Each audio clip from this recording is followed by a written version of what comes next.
So I'm not even gonna be able to get this whole song on there, and then that's a good thing anyway, because I don't need to be recording long. It's the 22nd or 23rd.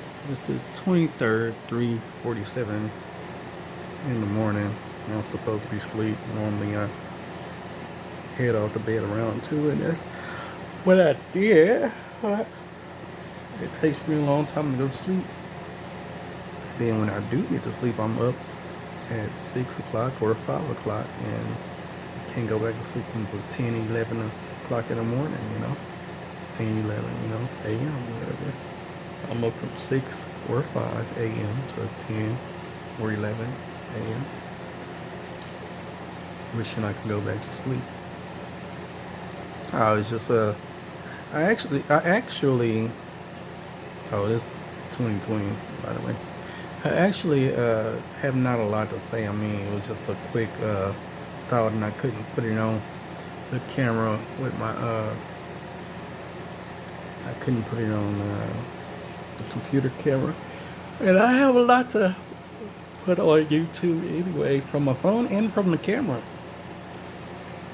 And my fear is that one of my fears, because I got many, one of my fears, other than being here alone and nobody checking on me and me ending up dead or whatever, for whatever circumstances, one of my fears, other than me being a failure to my kids, one of my fears is that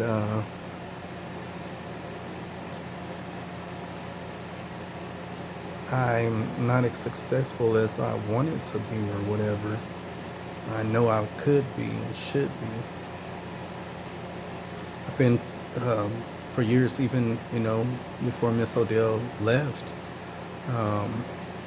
she could tell you I've always been headstrong about what I wanted. And what did she say? You know what I'm saying? Well, actually, she'll leave it to me. She'll ask me and then reply, because she's done that 2 times. I've always been headstrong. I know I'm supposed to be out there talking to the people. I know I'm supposed to be a voice heard for the people and to the people. I've been wanting to do broadcast journalist for years. Alright, so it's my fault I ain't put myself out there.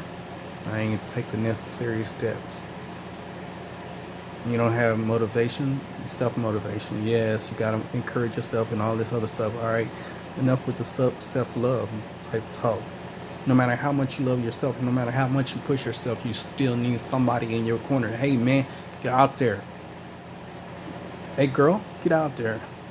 Sis, whatever, actually, well, I think women still call each other girl. Hey girl. I'm not really sure what the hell y'all call each other.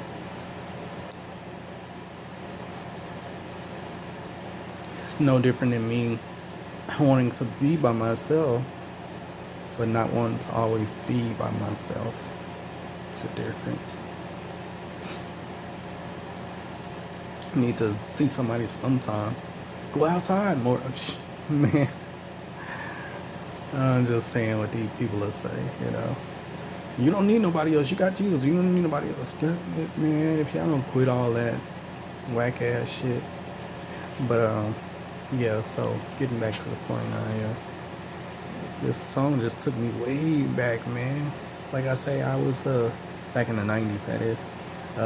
I've been trying to do broadcast journaling for a long time. You know what I'm saying? I wanted to be a writer / broadcast. I wanted my own radio little show, but I also wanted to be a writer too. And I already knew 16, 17, 18, I wanted to write about serious stuff, which is why my YouTube channel is centered around serious things. I just need people to talk back to me. And then part of the reason people hadn't been speaking back to me is because when you put stuff on kid friendly or whatever, they turn off commenting. Why would they do that? Some new shit YouTube got. Can't speak against them because that's my only platform to speak right now. Not on nothing else. And I'm trying to get I've monetized so many of the videos. All they gotta do is get the right amount of play, recirculation. Well, actually, I call it sharing and you gotta subscribe. So it's monetary already. So some of these people that I'm watching and listening to on YouTube, uh, you have to subscribe to them, and they asking for payments or whatever. Now, give or take, not everything monetary already. You're gonna recirculate those videos, and it's gonna generate money. But then you still gonna need a payment to go in for everything else. So I mean that's business. But we're not here to talk about business. We're gonna talk about something else. But so I would listen to this song, Kenny G. Although there's other great saxophonists out there. There's a black guy, and well, plenty of them, but I know of one black guy. I just hadn't been listening to him. I got introduced to him late, really. And there's a black woman, and you don't have to just stop at saxophone, but saxophone has always been my thing, like always, like for real, like yeah. And Miss Odell got me a used saxophone, and well, she was not very much pleased with my progress with it, but you know how that goes. Um, so yeah, I mean, I just knew I needed to be heard. I mean, I knew I had something to say, and I always have. When I talk, when I get the I want to say courage too. That's part of it. But I get the desire to talk. I have something to talk about. I have something to say. Otherwise, you won't hear me. It's no different in a relationship, whether it's a friendship or an actual relationship. If I have something to say, I have something to say. If I don't, then I'm not even like whatever. It's not that I don't care. It's whatever. So whenever I finally bring it to the table, or when I finally speak up on it, I done already thought about it a couple of times to make sure I don't come incorrect, and then I still might come incorrect. So hey, I apologize. You know. But anyway, I knew way back then I was gonna be doing stuff like what I'm doing now. You know what I'm saying? I'm recording myself on YouTube, and back then it was cassette tapes. Nah, not the actual cassette tapes. The mini recorders that you don't even see no more. Handheld recorders the side of the phone, and I used them little tapes, little cassette tapes. Oh my God, I had so many of them tapes, and all of them was journaled, and it was me talking at my Daddy Odell, adopted dad's auto shop, mechanic shop, whatever you want to call it there. Talking there, we were talking, I mean, everywhere. And then I'd include some of my foster brothers, in the recordings and whatever. We even used those tapes and stuff for, we used to have a thing in the house called One House Wrestling. I don't know why we named it that. I have no clue. But, anyway, we used to wrestle among each other in the house or whatever, and we'd interview each other with that and stuff like that. And we keep the tapes, though. We keep the tapes. Oh my God, we had such fun. But that was part of my inspiration to be that voice. You know what I'm saying? Because I used to be one of the I keep on saying interviewers, and it sounds stupid. Commentary, that's not, what are they called? I don't even know. Wrestling don't even really do that no more. It's been a long time since I heard of a interview or whatever wrestling. They call it promos. That's what they went to, calling them promos. You got to sell yourself to the audience. But yeah, goshly. But I used to do those tapes, man. It was my journal on them, and it was just like, I mean, it wasn't an everyday recording. Basically, the only time I recorded was when we had to go during the summertime, one, and then when we had to go to the auto shop with my dad, Daddy Odell, Reverend Odell. We hated it, but you know what I'm saying? That's his way of telling us we can't stay in the house. You know? And then it wasn't necessarily that we hated doing any work, because when we got there, we really didn't do that. Even he admitted that one time because he was mad because we didn't want to go, and he said, "All y'all got to do is pass me twos." That's true. For kids, that's not really just that entertaining. Pass them tools and do a little work on the cars, minor work or whatever. We need to pick something up, but we wasn't really interested, so we wasn't really picking nothing up. I know how to change the oil filter. I know how to change the oil itself. I know how to do the gas tank, put it up there, take it off or whatever, the gaskets. I know how to do minor, stuff.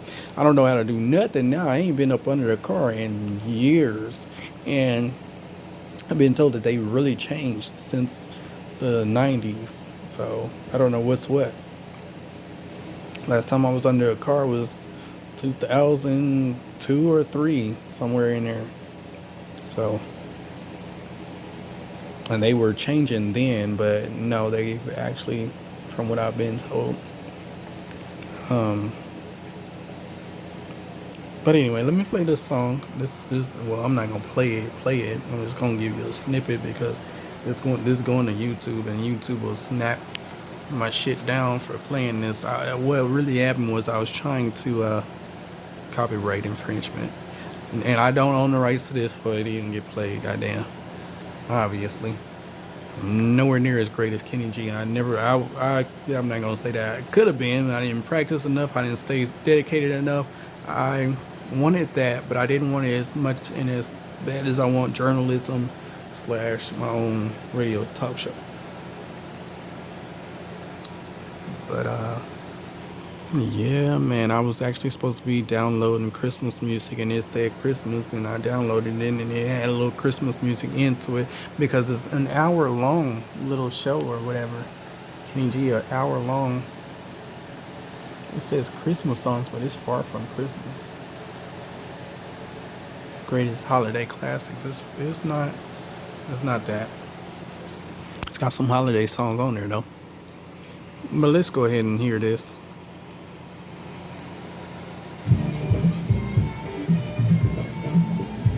Yeah.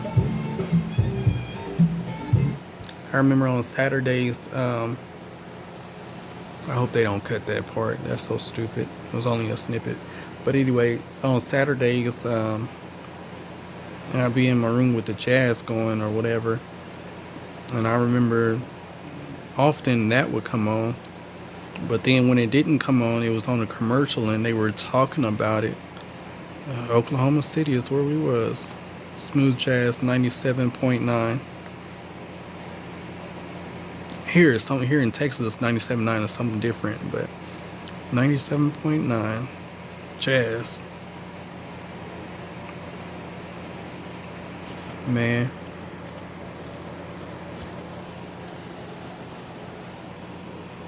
Yeah, just hearing that just really, I'm sorry, it just really like, I'm in the bed, by the way. Part of the reason why it's so dark. I just had to get that thought out, but just hearing that melody, that tone, whatever, it just reminded me of when I used to record on them little micro set tapes, which is actually what they were called, micro set. Yes, sir. I would always have jazz playing, like that was my Christian music. That was my Christian music. It does to me and for me what Christian music does to Christians, or church music. How do you say that, like in the correct form? I don't know. But I long stepped, kind of back from that a long time ago and more or less embraced jazz, because when I'm mad, if I listen to gospel, it's not gonna actually cure me or help me, in any way. I can listen to that when I'm happy, and then it was just years down the line, I saw so many contradictions that I stepped away from religion altogether. And it was not because, I don't believe or whatever. It's simply because I just saw too much, between what was going on in my personal life, my home life, my everything. It's just a lot of different stuff. Just stopped adding up to me. It just didn't make sense. And I had too many questions that wasn't going to be answered. I had too many questions, and the only thing I was going to be told is don't question, just follow and believe. I need to know. It's just like I say, sometimes I need to see somebody physically here with me, to talk to, hug, all that physically. So I needed answers, and somebody needed to physically be there to answer my questions, and they were not. They would not. Everything was going to be about keeping your faith, and talk to me on a human level, a guy right now, all he puts on his timeline is talking about the Bible. Well, that's his business. But man, can you be earthly for a minute? You are flesh and blood. Can you be earthly for a minute? For a moment? So, anyway, that's all I had to say. It took 20 minutes just to say that. Just took me back, yo.